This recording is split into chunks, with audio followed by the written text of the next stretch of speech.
Hello. This is a new microphone, so I hope it works out.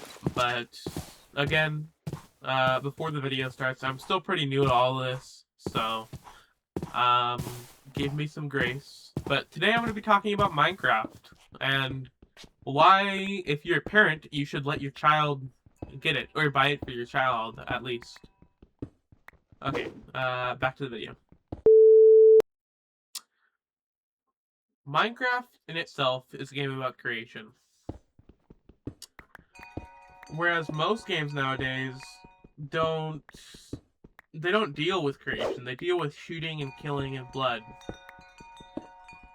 And if you have a younger child, or at least a child in general, you don't want them being exposed to a lot of that stuff usually. And so if you're going to let your child play a video game, which you kind of have to at this point in time, as technology grows greater and greater with VR and alternative reality and just the rise of social media, you kind of have to let your child have some connection to the internet, whether it's texting or Snapchat or Minecraft or video games or whatever, or YouTube, like I'm doing. As social media grows, it's just becoming an integrated part of our lives, and so at some point, you kind of have to realize that you can't you can't get away from it. It's like trying to escape gravity at this point. That doesn't mean it's a good thing. For example, I don't like AI, so I totally understand if you are not a fan of technology, but at some point you just kind of have to embrace it, or you're going to be left behind. So, anyways, that's not the point of this video. So, Minecraft is a game about creation compared to a lot of other games that are just about shooting and killing. And if you have a younger child, you don't want, I would assume that you wouldn't want your child exposed to gore or blood or just the idea of killing people because they're bad guys. Because life is not black and white. There aren't good and bad guys. There are gray guys. I don't know. Life is not black and white. It's gray. There's no good guys or there's no bad guys. No one's evil and no one's completely good. Um, where where Minecraft goes right, in my opinion, is it's a game about creation. It's a game about making something that you can be proud of, compared to destroying someone or something. And as a child, you don't have a lot of control in your life. And so when you hop on Minecraft and something bad is happening in your life, for me, my parents argued a lot when I was younger, and I would hop on Minecraft and I had this whole world available to me that I could nurture and take care of and build in. Um, and so it was a real comfort during my childhood to know that no matter how bad things got, I still had Minecraft to escape to. Um, and I think I would have turned into a different person than I am today if I had played a game like Call of Duty all the time. Which, if you didn't know, is a game about shooting and killing people. And a lot of the time, online communities can be really toxic. Toxic meaning mean or bullying or harassing or generally exposing your child um, to inappropriate things that they shouldn't be knowing about at that age. And so with Call of Duty, a lot of the time, you'll join a voice chat, which is where a bunch of users get together to play a match or a round together on the game. And they'll make jokes, and a lot of them are like 20 and up. Well, that's not good. That's not true. It's more like 16 and up. But still, they know a lot more than your child would, who's probably 10 or 9 or whatever. It could be 20, not 22, that's a bit much. It could be like 16. But still, if you think about it, Minecraft is not a multiplayer game in itself. It has multiplayer, but a lot of the time, a lot of people just play on single player. And the beauty of playing on single player is making something by yourself. and knowing that the world is your canvas and you can be the painter. Because in reality, when you play a multiplayer world, you aren't the painter. You don't get to decide what goes where. But when you have that whole creative freedom open to you in this one place, you get to decide what to build, and what to place, and where it goes, and what things go where.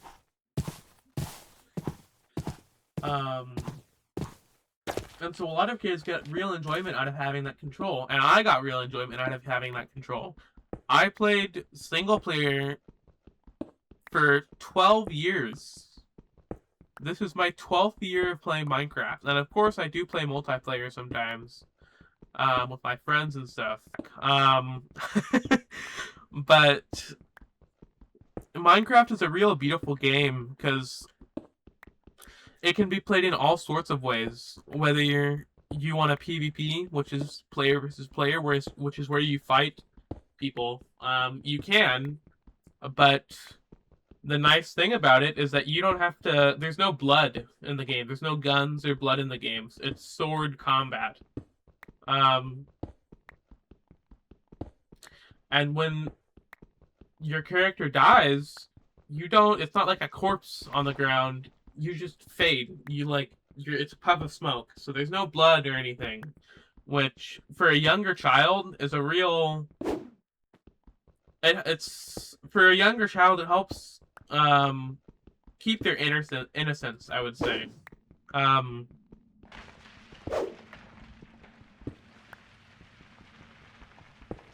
For example, Minecraft. There's such a huge world in Minecraft, and there's so many things for a child to explore and wonder about. For example, my first experience with Minecraft, I remember logging in creative mode, which is where you get all the materials and you don't have to work for any of them, which is good for younger children who don't quite understand the game yet but still want to do something with it, which was me, to be honest, because I started playing at 4 years old. So yeah, but my first experience with Minecraft was I made my first creative world, and I built myself into a box. And as the box enclosed, as I enclosed the box around me, it went pitch black, and I started crying, and then I didn't know what to do, because with most video games you can't build, and you can't destroy like blocks after you've placed them, because at that age, you haven't played most video games, and even most games nowadays. Most games have kind of gotten on the Minecraft train and have that, but a lot of games back then didn't have that at the time. So it was such a curious thing to play. Even as a 4-year-old, it was curious to me. And so I broke the box open, and I realized that I hadn't trapped myself in some sort of void. I built something in the game, and it stayed there. My creation stayed in that game, and it wasn't affected by anything. And so as a child with a lot of uncertainty in their lives, in my life, it was great to have that kind of artistic medium where I knew I could log back in the next day and my creation would still be there, ready to go, ready to be built. And frankly, having that artistic medium has really shaped me into the person I am today. And it's not like Minecraft doesn't bring useful things to the real world, or it only has a huge fan base, but it goes nowhere. For example, one project that's currently undergoing is a project called the Uncensored Library, which is a virtual neoclassical style library built within Minecraft by an organization named Reporters Without Borders, or RSF. And it was launched in 2020 on the World Day Against Cyber Censorship, and it basically So a lot of governments will, I'm sure you already know this because you're a parent and you're an adult already, but a lot of governments will censor articles like Russia, or Serbia. They'll censor articles that either talk bad about the government, or about something they don't want being talked about or talked bad about. And so their citizens can't access those, or they'll be persecuted for trying to access them. But a lot of governments have Minecraft as a game that you can play. And so Minecraft has servers, and so one of these servers is called the Uncensored Library. And so basically what they do is, in Minecraft, there's an item called a book and quill. And so once you craft a book and quill, you have a keyboard, or on Xbox or PlayStation or Nintendo, there will be a virtual keyboard, and you move your cursor along, or your joysticks along, to input the keys that you want to do, and so you can read messages left by other players. And so what the Uncensored Library will do is they'll copy articles that have been banned by certain countries, into these book and quills, and they'll put them in sections, with different countries, and so their citizens of the countries like Russia can log onto the server and see what articles are being banned and what the truth is. Because if they didn't have that, they wouldn't be able to look at those articles and wouldn't be able to know what's going on. Another great thing about Minecraft is that it can bring people together, even if they're not millions, like thousands of miles away. And one study proved it by taking long distance relationship couples and placing them in a Minecraft world and having them build at a specific time, for an hour or two. And it showed that they really connected through that world. And it was more effective in connecting with the person than a video chat or a FaceTime call. Because you got to build something together, and building something with someone you love is really a beautiful thing to do, and it really connects two people together. And so, in the end of the study, the world almost became a scrapbook for them. And when the world was going to be taken away, they were all really sad, and they were begging for it, because it was a scrapbook of their relationship, that they had. And so it can really bring people together in a sense that a game like Call of Duty couldn't. Because you're creating something with someone. And in that same case, not that same study, but in the same train of thought, if you're having a troubled relationship with your child and they really enjoy playing Minecraft, or they really enjoy the Minecraft community, if you took 30 minutes to an hour out of your day to play the game with your kid, even if you had no idea what was going on, if you took 30 minutes or an hour out of the week or out of the day or every other day to just play Minecraft with your child and have them express their interest with you, it can build a lot of closeness in terms of bonding. And for me as a young child,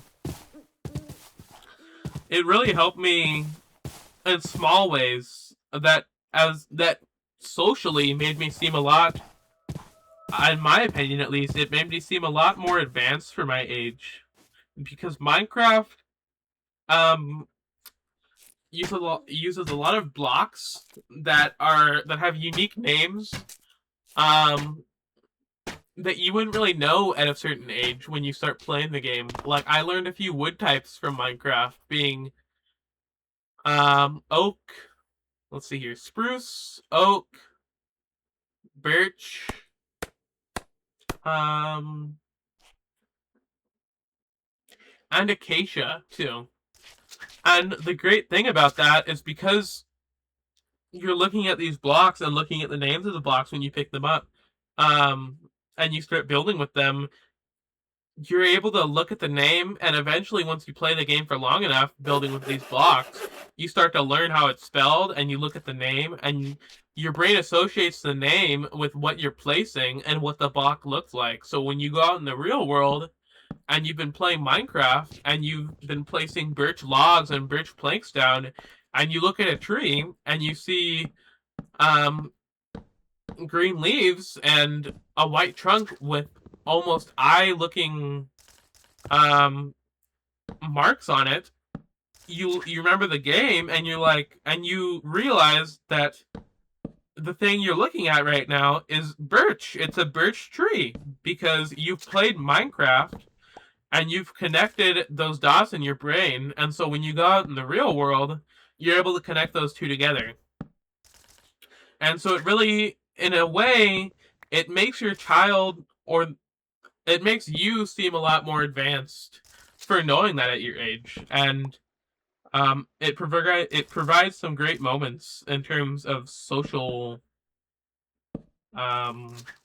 interaction and learning too, because you get to feel accomplished when the teacher brings up a subject and you can say, "Oh yeah, so like birch or spruce," when she's bringing up trees. Another thing is, I learned what a lot of plants or blocks turn into, and so it kind of helped me with science a little bit, with understanding the concepts a bit better. So in Minecraft, when you want to create glass, you mine some sand and you put it in a furnace, which is another thing. Most kids wouldn't know what furnace was at 4 or 5 or 6. But when you play the game and you place a furnace down and you put something in the furnace to cook, you realize, oh, so it's an oven. You put fuel in here, which is often coal, and you realize that coal is a fuel too. And you put coal in there in the furnace, and you realize, oh, so it's an oven. I can cook food in here. And so you connect the dots that furnace might just be another word for an oven.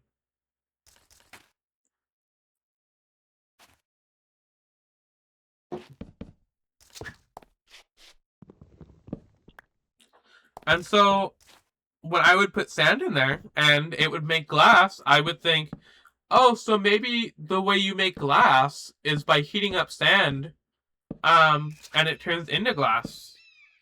And my mom didn't know that at the time, when I brought it up, if I remember correctly. And so I knew that because I had played the game and I had connected the dots in my head. And so it can be a great learning tool for younger children or children in general to learn more about the real world as well. And so I know for a lot of people, $29.99 is a really expensive price to pay for what most people would think would be a measly little game that's only there that's only there. It's only that most people would consider a phase game where you only play it for a month or two. But $29.99 is a really cheap price in retrospect, for me at least, for 12 years of happy memories and knowledge that I wouldn't have gained faster in terms of knowledge, or had those happy memories, or that escape to in general. Anyways, so to end the video off, basically my main points are, it helps bring a lot of parents and relationships together through an artistic medium. Even if you're far away on a business trip or you're in a long distance relationship, it can help bring people together in a way that a game like Call of Duty or a FaceTime or a video chat couldn't. And it can bring an escape to a lot of kids' lives when they're going through something, and they have that power at that age to create something beautiful that they know will be there when they come back after a hard day. And another thing is that nowadays, with so many games and with social media expanding, a lot of games are violent. And so if you have a younger child, they're going to want to get into video games most of the time. And as the world progresses and AI comes about, you kind of have to let your child have some access to the internet at some point. Anyways, that's all I had to say about that. This probably wasn't the best convincing tool, but if your child brought it to you, that means they really want the game and they think it'll be good for them. And so I would hear them out on that. Even if you didn't agree with most of my points or didn't agree with any of them, I would still try to hear them out on their points. If they have any extra points to add. So.